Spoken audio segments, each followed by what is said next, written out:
नमस्कार, स्वागत है आपका बिहार न्यूज में। मैं हूं सचिन मिश्रा। तो आइए नजर डालते हैं इस वक्त की खबरों पर। 4 महीने से लापता अब्दुल सत्तार का अब तक कोई सुराग नहीं मिल सका है। बंगाल के मुर्शिदाबाद के नाथुनगंज गांव के रहने वाले अब्दुल सत्तार औरंगाबाद में रहकर मजदूरी का काम करता था। आखिरी बार अब्दुल सत्तार अपने भाई के साथ कावा बिगहा के समीप निर्माणाधीन मकान में मजदूरी का काम कर रहा था और वहीं से वो लापता हो गया, जिसके बाद से 4 माह बीत जाने के बाद भी अब तक उसकी कोई सुराग नहीं मिल सकी है, जिससे परिजनों का रो रो कर बुरा हाल है। परिजनों ने लोगों से गुहार लगाते हुए कहा कि अब्दुल सत्तार पर जिसे भी नजर पड़े वो उनके परिजनों तक पहुंचा दे। इसके लिए वो हमेशा आभारी रहेंगे। दादा, घर मेरा मुर्शिदाबाद है, गांव नाथुनगंज है। वहाँ से आया था औरंगाबाद काम करने के लिए मजदूर का।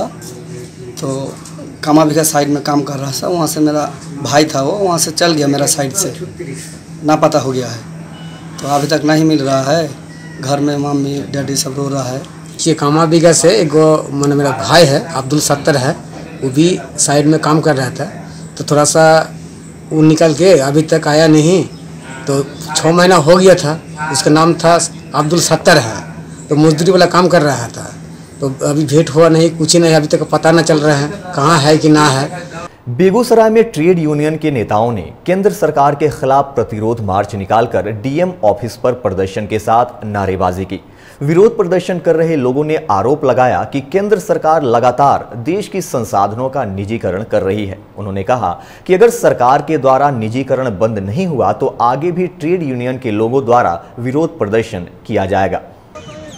तमाम ट्रेड यूनियन संगठनों के द्वारा इसके प्रतिवाद के रूप में सड़कों पर निकल करके लोगों के बीच में जन जागरण के द्वारा आंदोलन को ऊंचाई पर ले जाने का सशक्त प्रयास हमारा है।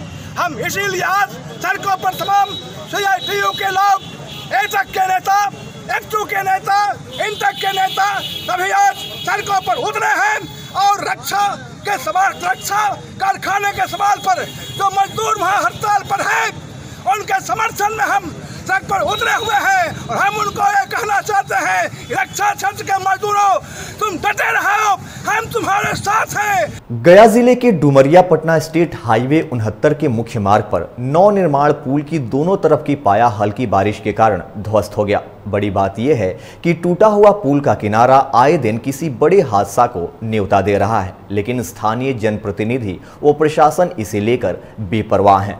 जी, मैं इधर बगल के गांव 2 किलोमीटर अंदर से आ रही हूँ। अभी हमें डुमरिया जाना है। बरसात का मौसम है, हल्की बारिश है जी। और पुल की चौड़ी देखिए, हल्की बारिश आई और फिर देखिए अभी क्या हाल है। अभी यहाँ पे 4 मुहान रास्ता है, इधर से भी रास्ता है। यहाँ पे इतना दुर्घटना की संभव है, हो सकती है कि जिसमें अब दिखने का चीज़ है। उधर से भी अगर लोग आए, उधर से भी आए, इतना जो ऐसे ये जो छोड़ा हुआ है, अगर मान के चलिए हम स्पीड में हम भी उधर से आ रहे हैं, उधर से भी उधर से, उस स्थिति में यहाँ पर दुर्घटना के तो एकदम संभव है। दुर्घटना स्टेट हाईवे 69 है। ये मुख्य मार्ग है और अभी कुछ समय पहले ही पुल का निर्माण हुआ है यहाँ पे। लेकिन मैं बताना चाहता हूँ, सरकार भी हमारे ये बोलने में ख़राब भी लगता है, लेकिन यहाँ पर आम जन का पहले भावनाओं को हमको देखना होगा। इतना खतरनाक ढंग से बनाया गया है, यहाँ पर अनियमितता इतनी बढ़ती गई है, इतनी बर्बरता बढ़ती गई है कि अभी पहला ही बरसात है और देख सकते हैं कि पुल कटना शुरू हो गया। धन्यवाद देना चाहता हूँ अपने तरफ से। और यहाँ जो कार्य किया गया है बहुत ही गलत ढंग से किया गया है।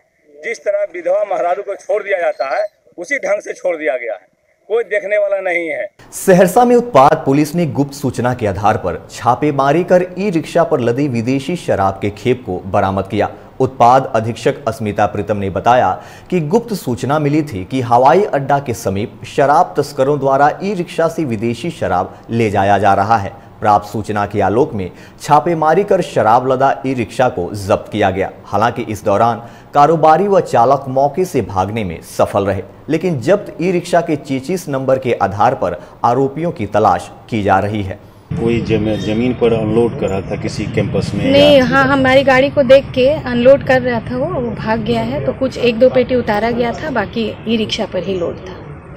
कारोबारी का नाम अभी नहीं आया? नहीं, कारोबारी का नाम नहीं आया है। ये हम लोग DTO ऑफिस से पता लगाएंगे, उसके बाद वाहन मालिक पर कार्रवाई करेंगे। कहाँ से ये निर्मित शराब है और कहाँ लाया ये गया? अरुणाचल प्रदेश निर्मित है और फॉर सेल इन अरुणाचल प्रदेश है। क्या मसौढ़ी के पुनपुन थाना क्षेत्र में बेलगाम ट्रैक्टर और कार की सीधी टक्कर में कार सवार 2 लोगों की मौत हो गई। घटना की सूचना मिलते ही पुनपुन पुलिस घटनास्थल पर पहुंचकर शव को कब्जे में लेकर पोस्टमार्टम के लिए भेज दिया।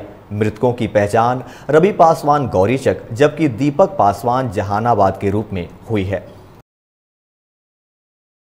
मसौढ़ी के तिनेरी मठिया गांव के समीप रेलवे ट्रैक पार करने के दौरान एक बच्ची के ट्रेन के चपेट में आने से मौत हो गई। वहीं दूसरी बच्ची को घायल अवस्था में इलाज के लिए निजी अस्पताल में भर्ती कराया गया है। दोनों बच्चियां रिश्ते में सगी बहन बताई जा रही हैं। बच्ची कौन है? भगनी है। तो घटना किससे घटी? घटना किससे घटी? ट्रेन से घटी।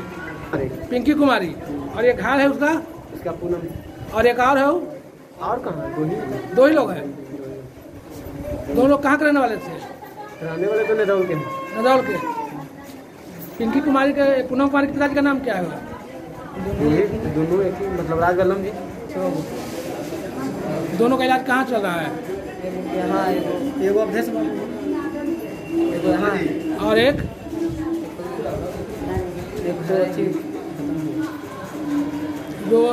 दोनों घायल का नाम क्या है? पूनम कुमारी है, पिंकी कुमारी। नवादा से कौवा कॉल जाने के क्रम में बिहार के पर्यावरण मंत्री सह नवादा जिला प्रभारी नीरज कुमार बबलू का फूलडी मोड़ पर जोरदार स्वागत किया गया। इस दौरान मंत्री ने कहा कि किसानों की आमदनी दोगुना करने की केंद्र सरकार की लक्ष्य पर हम पूरी तरह वचनबद्ध हैं और इस दिशा में काम किया जा रहा है। इस मौके पर कबला पंचायत के पूर्व मुखिया प्रमोद सिंह एवं हिसुआ बीजेपी के पूर्व विधायक अनिल सिंह मौजूद थे।